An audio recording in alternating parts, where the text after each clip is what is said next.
Est-ce que vous avez entendu parler de la crise migratoire au Costa Rica? Non? C'est normal, il n'y a personne qui en parle.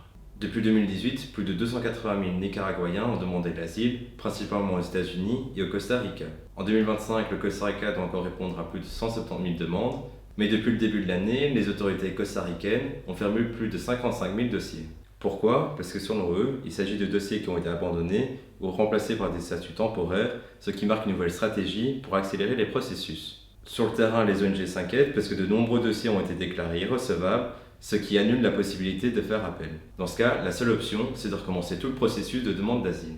Ces réfugiés se retrouvent sans protection, sans recours et sont menacés d'être expulsés.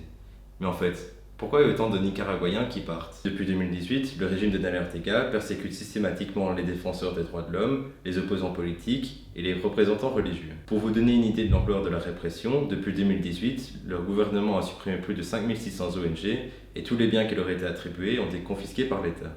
Mais ce n'est pas tout. Au début de l'année 2025, une réforme constitutionnelle a mis fin à la séparation des pouvoirs. Ortega s'est même fait le plaisir de nommer son épouse Rosario Murillo comme coprésidente du pays. Le couple contrôle donc désormais toutes les institutions du pays.